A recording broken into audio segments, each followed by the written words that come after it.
Welcome back. Have you ever heard of the story of Big Six, the ghost train? This is how it goes. I was 12 years old, spending a fair amount of time at my grandmother's cabin at Pine Grove State Furnace. Pine Grove has always been haunted, mostly due to Fuller Lake, a water-filled, old, open-pit iron mine. Though the Park Service has gone so far as to send divers down to the bottom to prove that no one was killed. Many people have seen ghostly horses stampeding from the old stables to the lake and into the water, making it glow a deep blue before disappearing. My story, as far as I'm aware, has never been duplicated or replicated. It involves an old iron horse that wasn't quite ready to be scrap. I was walking back along the old railbed that runs from Laurel Lake, a man-made lake slightly larger than Fuller, at dusk in June. I did not fear being alone in the woods after dark. I knew the woods and the mountain as well as the back of my hand, just like my father did before me. It had just turned fully dark when I noticed something peculiar. It was silent. Dead silent. People that are from the woods will tell you that it is almost never completely silent. There's always some critter rustling through the leaves. A cicada or a cricket chirping. A great horned owl hooting its dominance. The fact that there was nothing unnerved me and made me anxious to get back to the cozy little cabin. So I increased my pace. I was more or less speed walking along this deserted, silent trail.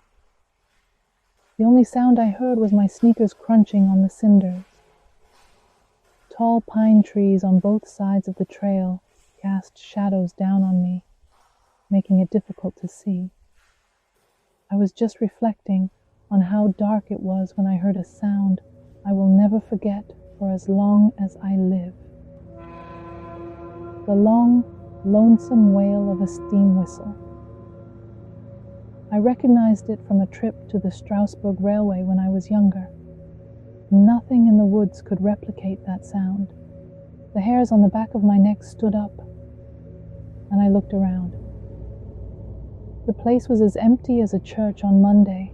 I was in a deserted part of the trail. The nearest cabin was 2 miles away in the opposite direction.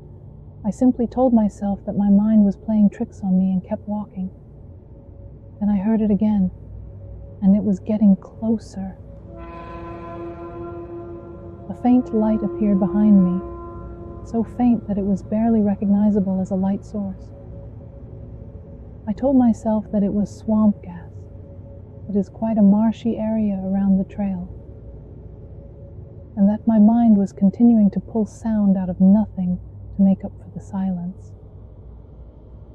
I kept walking, thinking about fresh biscuits and wild grape jam to take my mind off of things, when I noticed that the light was slowly growing brighter. I had seen swamp gas lights before. They usually only lasted moments and weren't terribly bright. The main thing that told me that it wasn't my mind was the ground. It was vibrating. The hairs on the back of my neck stood straight as arrows. Earthquakes weren't unheard of, but it felt and sounded like something heavy pounding the ground rather than a jarring movement of an earthquake.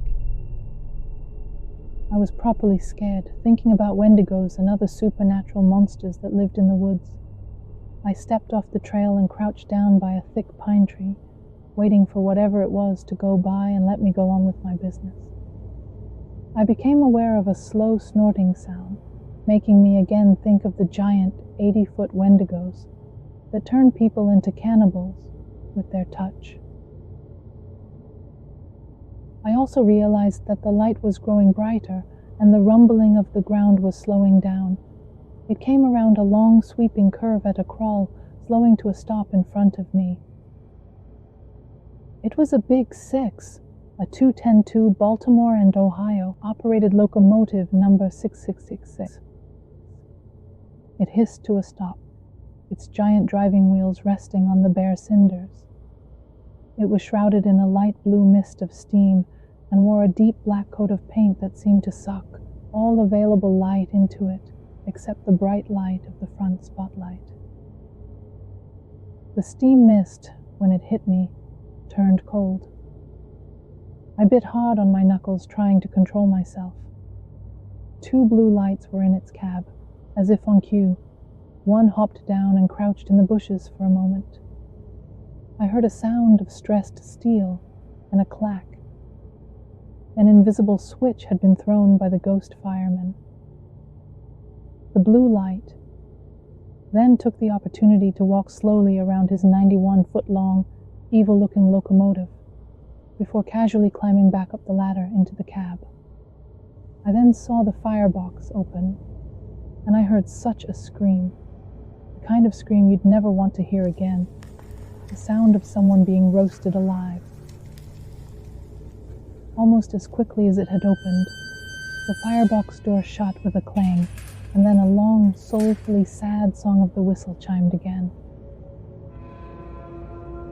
Big Six puffed a blue cloud of steam up out of its short black smokestack as it rolled slowly across the invisible switch.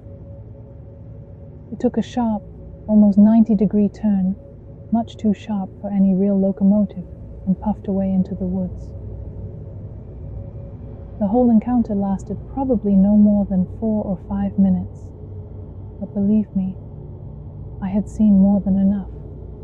I did the rest of the trail at a dead sprint, and didn't stop until I was in the cabin with the thick wooden door locked behind me. My grandparents, parents, and friends have tried unsuccessfully to get this story out of me, but I had never told about it until this day.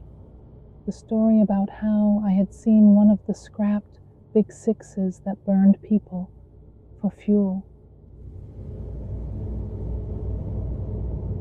This story is brought to you by Ravensbeak. Hope you had a scary bedtime.